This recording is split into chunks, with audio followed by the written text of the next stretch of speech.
Chers amis, chers compatriotes,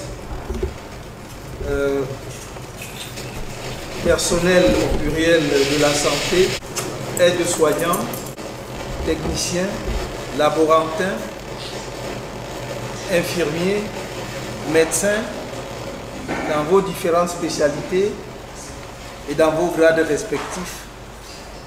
C'est un réel privilège de vous avoir cet après-midi.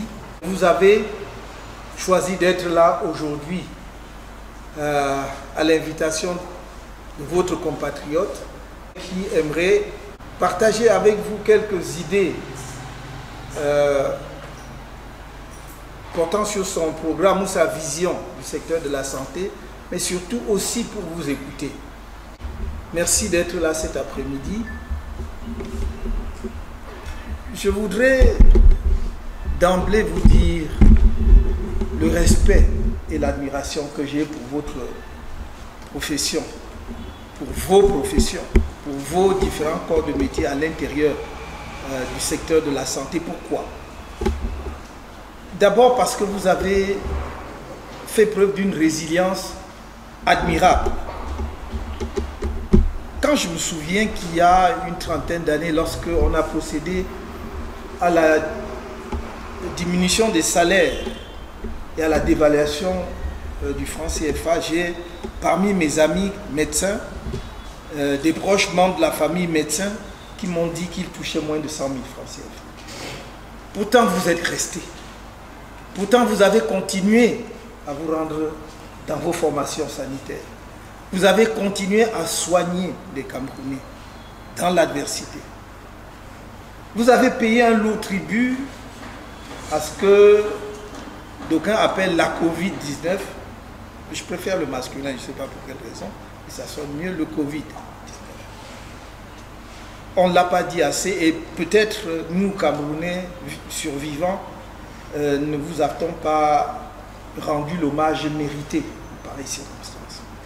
Pour toutes ces raisons-là, je voudrais vraiment vous féliciter, vous remercier parce que le personnel de santé, même au plus fort de la dégradation du système de santé, est resté le pilier central.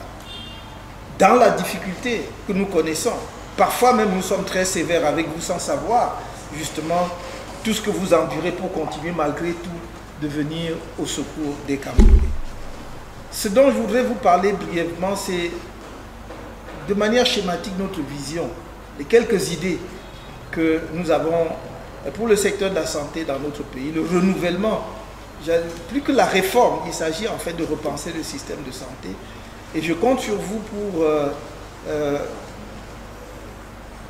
j'allais dire, me corriger quand je suis dans l'erreur et surtout enrichir nos échanges pour que le programme final que nous allons rendre public le moment venu reflète le plus fidèlement possible la réalité du terrain que vous connaissez infiniment mieux que moi. D'abord sur le plan, je vais articuler mon propos peut-être autour de 4 points. Le premier, c'est d'abord l'architecture générale de la santé, l'architecture institutionnelle de la santé. Ensuite, il y a le personnel de santé, qui pour moi est central, cœur. Troisièmement, il y a l'infrastructure, les infrastructures de santé. Et quatrièmement, il y aura la gouvernance médicale, les politiques d'attraction et la gouvernance médicale. Sur le plan institutionnel, il me semble qu'il y a une nécessité de réajuster demain l'architecture institutionnelle de la santé pour une raison simple. C'est que si ce que nous préconisons trouve une transcription dans la réalité, c'est-à-dire la réforme de l'État, quelle sera la forme ultime de l'État que nous allons retenir au Cameroun? Si nous allons, par exemple, comme nous le défendons, au fédéralisme, la structure institutionnelle de la santé ne peut plus être la même.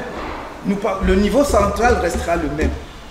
Le niveau d'élaboration des politiques, de la réglementation restera le même. Ce sera le niveau de la capitale, ce sera le niveau central. Mais à côté de cela, nous pensons que s'il y a des États fédérés au Cameroun demain, il faudrait qu'il y ait des agences fédérées de santé. Qu'il y ait des agences fédérées de santé, que dans chaque État fédéré, il y ait une agence de santé qui va en réalité coordonner et chapeauter les structures que nous connaissons déjà, parce que notre compréhension de l'idée fédérale, c'est qu'il ne s'agit pas simplement de la transcription ou du changement des dirigeants en 10 États fédérés. Je pense que ce n'est pas ça. On n'atteindrait pas l'objectif. Nous pensons, nous, qu'il faut construire demain des États fédérés à la fois géographiquement et démographiquement viables. Et donc, on va nécessairement mettre ensemble un certain nombre de régions pour permettre effectivement qu'il y ait des États forts à l'intérieur de la structure de l'État global. Par conséquent, l'agence de santé viendra coordonner ce qui existe, c'est-à-dire par exemple les structures régionales. Les régions ne vont pas disparaître, mais les structures régionales vont demeurer coordonnées justement par cette agence fédérée, mais également les autres, c'est-à-dire les structures périphériques. Il y aura effectivement jusqu'au district de santé. De toute façon, la déclinaison ne va pas changer fondamentalement du point de vue de l'organisation institutionnelle. Tout ce que je peux dire à ce stade, c'est que nous voulons standardiser. Il faut vraiment que nous ayons des normes uniformes sur l'ensemble de notre territoire national. C'est-à-dire que quand on arrive dans un centre de santé, dans n'importe quel lieu du Cameroun, on doit avoir les mêmes caractéristiques, y compris même pratiquement jusqu'au niveau architectural. En tout cas, la manière dont les services sont organisés, les disponibilités, ça doit être le même. Voilà pour ce que j'appelle très sommairement l'architecture institutionnelle. À côté de cela, il y a donc en deuxième point le personnel de santé, central. Parce qu'il n'y a pas de système de santé qui tienne sans un personnel de santé bien formé, qui est à l'aise dans son travail. Vous aimez votre travail, mais il faut qu'on vous mette à l'aise dans votre travail. C'est deux choses différentes. Et notre idée, c'est qu'il faut que l'État reprenne la main complètement en ce qui concerne la formation du personnel de santé. Pour nous, c'est fondamental. Même si il doit y avoir une articulation entre le niveau central et le niveau des États fédérés, il faut que les structures publiques reprennent la main en ce qui concerne la formation des personnels de santé. Je sais qu'à l'heure actuelle, il y a environ 2500 à 3000 infirmiers qui sont formés au Cameroun par an, 650 médecins, environ 300 pharmaciens. C'est bien, c'est beaucoup, mais ce n'est pas suffisant pour un pays de la taille du Cameroun, parce que nous en sommes encore à un médecin pour 10 000 habitants, 10 000 personnes par an. C'est beaucoup trop. Nous pensons donc que lorsque nous aurons une organisation qui permette d'articuler la formation médicale entre le niveau central de l'État fédéral et le niveau de l'État fédéré, parce qu'au moins dans un premier temps, nous pensons qu'il ne faut pas encore directement tout abandonner aux structures fédérées. On est un État jeune et je ne pense pas que tous les États puissent avoir les moyens nécessaires pour maintenir des formations de qualité. Donc il y aura une articulation entre État fédéral et État fédéré pour ce qui est de la formation. C'est fondamental.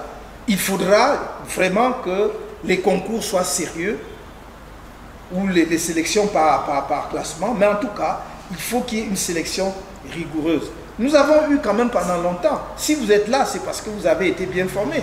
Et je regarde avec beaucoup d'inquiétude les jeunes qui sortent de certaines structures de formation aujourd'hui.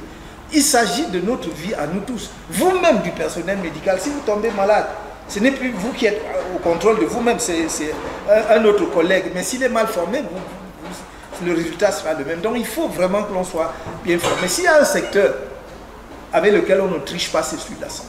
S'il y en a un seul, à la limite, vous pouvez rattraper chemin faisant un élève qui a été mal formé à la base. Mais un médecin qui a été mal formé, il a déjà causé une catastrophe. Donc là, on ne doit pas tricher. On doit vraiment mettre ce qu'il faut.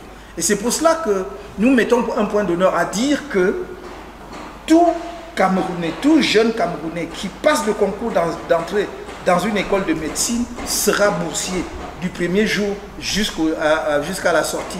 À la seule, il perd sa bourse s'il redouble. Ça, il faut quand même, on ne va pas encourager aussi Mais dès l'entrée, dès la première année, il est boursier jusqu'à sa sortie. Évidemment, toujours dans le cadre de la formation, il faut multiplier, peut-être accroître en tout cas les filières de spécialisation. Et à cet égard, nous pensons franchement qu'on ne peut pas parler de la formation, non seulement sans penser aux facultés ou aux écoles de médecine, mais surtout au CHU. Il faut de grands CHU au Cameroun. Centre hospitalier universitaire. Il en faut vraiment de référence. Ou d'ailleurs, vous allez articuler formation et recherche. En fait, soins, formation et recherche. Parce que nous ne pouvons pas, on ne fait plus la recherche médicale au Cameroun. Mais pourtant, quand vous faites un petit saut en arrière, moi je me souviens quand on était à l'université, de temps en temps, on vous disait, tel professeur de médecine ou tel médecin a découvert ceci ou il fait telle chose. Il n'y en a plus. Parce qu'effectivement, on a négligé l'aspect recherche. Et je pense que nous allons doter le pays de grands CHU pour que les médecins qui sont formés soient également, grâce à cet encadrement-là, familiers, je veux dire, avec la pratique médicale. Toujours dans le cadre de la formation, une des idées que nous proposons, c'est que vous avez constaté qu'à l'heure actuelle, l'arrière-pays souffre beaucoup. Il y a des parents, des patients dans l'arrière-pays qui n'ont jamais vu un médecin ou qui envoient un, peut-être par hasard, tous les 10 ans, je ne sais pas moi, à l'occasion de quelle campagne que l'on mènerait. Ce n'est pas normal. Il est possible de faire autrement. Nous pensons que les jeunes médecins qui viennent de sortir, et même déjà avant même la sortie, doivent faire une partie de leur stage dans l'arrière-pays, prise en charge, avec une prise en charge, de façon à ce que même les formations sanitaires les plus petites puissent voir passer un médecin. Voilà, et que ce ne soit pas un luxe qui est réservé aux grands centres urbains comme Douala, Yaoundé et les chefs-lieux de région. Et à cet égard, un autre aspect, une autre valorisation du personnel de santé, à notre avis, passe par l'attention qu'on doit porter à leur statut social. Cela passe premièrement par la revalorisation de la rémunération du personnel de santé. Vous ne pouvez pas payer des médecins, même vraiment au-delà de la santé. Prenez même, respectons quand même le nombre d'années d'études qu'il y a derrière. Vous ne pouvez pas payer des médecins au lance-pierre. Vous ne pouvez pas payer des infirmiers au lance-pierre. Vous ne pouvez pas payer parce que tout ce monde-là passe du temps, abandonne leur famille quand ils font des gardes. Et je ne sais pas quel autre sacrifice. Donc on doit, s'il y a des secteurs sur lesquels moi je crois qu'il faut faire un effort, se concentrer pour améliorer les conditions d'exercice de la profession, c'est les médecins et les enseignants. J'ajoute à ces éléments, en dehors des prix, machin, mais le salaire même déjà de base doit être revalorisé hormis les prix. Je pensais aussi, mais ça je parle sous votre contrôle, qu'il serait de bonne politique de permettre à ceux d'entre vous qui ont acquis ou accumulé au fil des ans beaucoup d'expérience, professeurs de médecine ou spécialistes, même s'ils ne sont pas professeurs chevronnés et tout, de faire une chose qui se pratique ailleurs. Là, nous n'inventons pas le fil à couper le beurre. C'est-à-dire qu'il y ait une part, pendant la semaine, il y a un certain nombre de jours accordés aux médecins, à ces grands spécialistes-là, pour faire des consultations dans les formations sanitaires publiques, mais pour leur propre compte. Je ne veux pas tuer les formations sanitaires privées, mais quand même, j'aimerais que ça se fasse en milieu hospitalier, ou en plus d'ailleurs, ils ont l'avantage, parce que on va y revenir tout à l'heure, le plateau technique va être revu, mais vraiment à un niveau sérieux. Mais s'ils ont justement le plateau technique qu'il faut, l'entourage aussi du personnel qu'il faut, ils peuvent mieux suivre les patients dans les formations sanitaires publiques. Mais il faut justement, pour éviter qu'ils soient obligés d'abandonner leur poste à l'hôpital, voire ailleurs, pour aller faire multiplier les consultations dans les secteurs privés, il faut leur donner cette possibilité-là. Ce jour-là, vous consultez le médecin, mais à titre privé, il va vous faire sa facture, vous allez payer. Et il est dans la formation sanitaire publique. Et enfin, toujours par rapport au statut social, il me semble qu'il est important. Quand nous, on était petits, on savait que dans les petites localités du pays où on était, il y avait 3-4 personnes qui étaient des grands notables, pas des notabilités traditionnelles. Il y avait l'autorité administrative, il y avait le médecin, il y avait le directeur d'école, et je ne sais plus qui. Ça ne dépassait pas 3 ou 4. Voilà les notables. Il faut rétablir cela. C'est-à-dire que quand dans une localité, on voit un médecin, on doit d'abord savoir qu'on a affaire à une personnalité. Les personnalités ne sont pas seulement celles qui ont fait les NAM. Non. Quand vous avez en face de vous un médecin, un directeur d'école ou un proviseur de lycée et tout cela, ça doit être des éléments constitutifs de la notabilité de la localité. Et à cet égard, et pour ce faire, y compris pour les jeunes médecins en fin de formation ou en début d'activité dont nous avons parlé tout à l'heure, nous voulons rétablir, construire à nouveau des maisons d'astreinte. Construire des maisons d'astreinte. Il ne faut pas qu'un médecin, quand il arrive, parce que bon, à Yaoundé, il va se débrouiller, même sans beaucoup de moyens, pour trouver même 1-2 pièces. Mais ailleurs, dans des districts de santé, dans des petites localités, même s'il veut louer, il ne trouve pas quelque chose de décent. Or, pour qu'il garde ce statut de notable, il faut qu'on dise voilà la maison du médecin. On ne va pas simplement dire voilà la maison du sous-préfet ou bien du commandant, voilà la maison du médecin. Donc, et pour nous, la garantie que ces maisons d'astreinte gardent leur standard, c'est standing, c'est que le médecin qui entre doit savoir qu'on doit faire le check à l'entrée et le check à la sortie. Si vous avez cassé, détruit des choses, bon, je regrette, mais vous allez devoir payer pour réparer.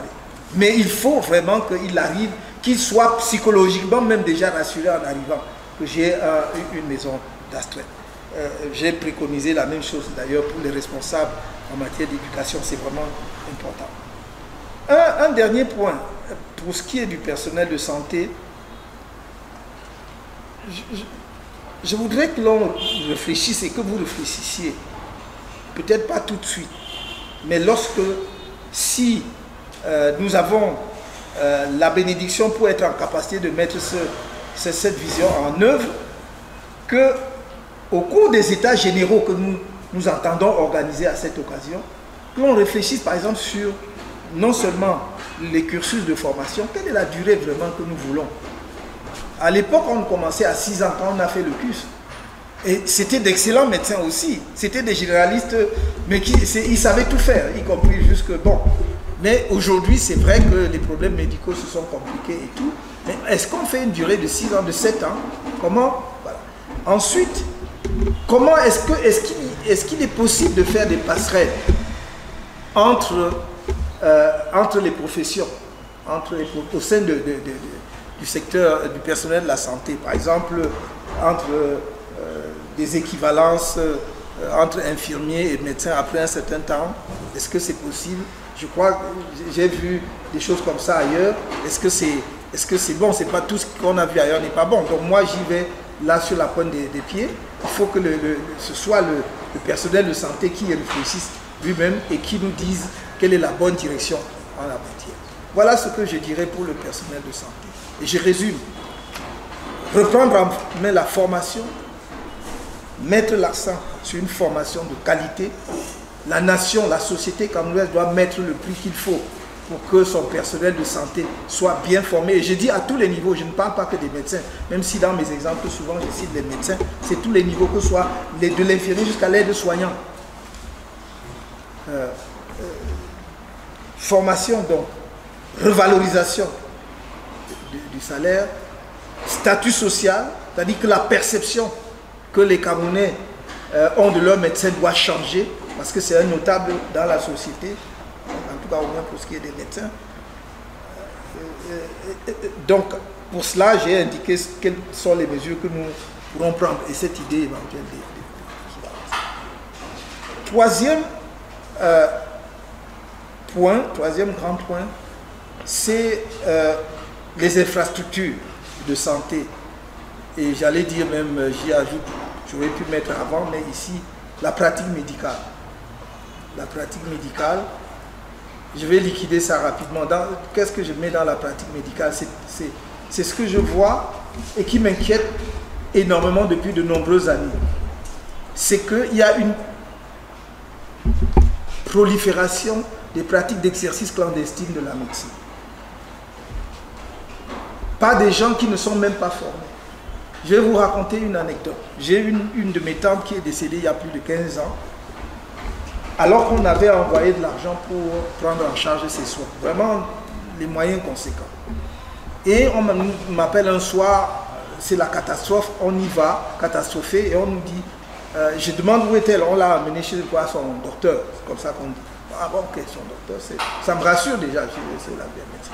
Allons chez son docteur, on voit son docteur. Elle habitait Essos, et on va, et je vois, on commence à prendre des chemins trop tortueux, bizarres. À un moment donné, on ne peut même plus passer, on s'arrête avec le véhicule, et on emprunte des chemins de traverse, et on va dans une dépendance obscure, derrière une maison. Je vous assure, il n'y avait pas de lumière. On n'y voyait pas. Et on entre et je vois notre tante qui était... On a même de la peine à la distinguer sur le lit parce qu'il n'y avait pas de lumière et tout. Et alors, nous posons la question, où est donc son médecin? Parce que je voudrais savoir s'il y a des choses qui manquent, qu'est-ce qu'il faut faire et tout. Et on nous amène une personne, un individu qui a l'air de tout sauf d'un médecin. Et bon, on est prudent quand même, il ne faut pas offenser quelqu'un, peut-être qu'il est médecin. Donc on pose des questions, ses réponses ne sont pas convaincantes. Et après, je pose la question un peu de côté. Mais vous dites que ce monsieur-là est médecin? On dit que non, en réalité, parce qu'il y avait un diplôme accroché au mur et c'était un diplôme d'aide-soignant. Et c'est pas ça le problème, c'est que c'est son père qui était aide-soignant. Et donc quand son père est décédé, lui il a continué à exercer, alors que avec le diplôme, avec le truc de son père. Donc c'est pour cela qu'il a posé à monsieur ma tante une solution glucosée, alors qu'elle était diabétique, carabinée. Donc elle est décédée peu de temps après. Donc c'est pour dire, c'est vraiment cette prolifération de ce qu'on appelle les gigs santé. Si nous ne nous y penchons pas sérieusement, on va faire tous les efforts qu'on veut, mais on ne va pas améliorer le niveau de prestation, enfin de santé des Camerounais. Parce que, je peux le dire, le gouvernement actuel n'a pas eu le courage de s'y attaquer. Non pas qu'il n'en soit pas conscient, mais il n'a pas eu le courage de s'y attaquer. Parce qu'on dit, ah ben oui, mais vraiment, les gens se débrouillent avec ça. Mais est-ce qu'on se débrouille avec la santé des gens? Si vous voulez vous débrouiller, allez faire une formation. Allez vous former et vous pratiquez. Mais on ne peut pas sous prétexte qu'il y a le chômage en disant, bon, c'est exactement comme la même chose qu'on voit avec nos trottoirs. On dit, il faut laisser les gens vendre n'importe où parce qu'ils se débrouillent. Mais non. Les trottoirs d'une ville ne sont pas faits pour la vente, encore moins la chaussée, mais c'est pour la circulation. Donc nous devons prendre le taureau par les cornes et apporter des solutions idoines. Si vous voulez exercer, et d'ailleurs à quel niveau, avec quelle qualification, avec quel degré de qualification peut-on autoriser des gigs santé? Aujourd'hui, c'est à tous les niveaux, et je vous dis, même sans qualification, les gens le font. Donc ça, c'est un vrai problème que je voulais évacuer. Maintenant, pour ce qui est des infrastructures, je crois que nous devons très rapidement relever le plateau technique des hôpitaux camerounais. Évidemment, il faut revoir les bâtiments, ceux qui sont complètement dépassés, défraîchis, ceux même qui tombent en ruine. Une autre anecdote, un jour, nous apprenons qu'il y a des amis qui ont fait un accident vers Ayos. Et quand vous allez vers Touast, voilà, c'est l'accident. Nous, on court. Moi, j'ai pris mon véhicule, j'y suis allé. Et on l'avait amené à l'hôpital d'Ayos. J'en parle avec beaucoup de peine parce que mes oncles qui viennent de décéder avaient été formés à Ayos. Ayos existe depuis la période coloniale. Et que si nous devions avoir une référence en termes d'infrastructure de santé, Ayos devait en être parce qu'en plus, c'était une structure pédagogique. J'arrive. Vous arrivez, vous avez encore des bâtiments avec les briques de terre coloniale, c'est très beau. Si on entretenait, vous avez encore des toits en tuiles, mais les tuiles s'arrachent. Et donc, j'arrive et on me fait là aussi entrer. Manque de peau, il n'y a pas de lumière. On avait coupé la lumière. Il y avait une étudiante en médecine qui était finissante. Donc elle terminait et elle faisait son stage là-bas. Mais la pauvre, elle était seule. Quand on dit, bon, elle se retrouve seule dans toute une formation hospitalière aussi grande. Là encore, donc, avec la complexité, on a du mal à voir. Mais ce que je vais vous dire, le pire, c'est qu'il y avait une odeur insoutenable. Et on nous dit la coupure, c'est depuis plusieurs jours. Donc c'est la mort qui fait. Je cite l'hôpital. Et je cite des faits que j'ai vécus. Si Okala était là, il allait, puisque c'était Okala et l'autre qui avait fait l'accident. Ceux qui se souviennent de ça peuvent en témoigner. Si Okala était là, il pourrait vous en donner témoignage.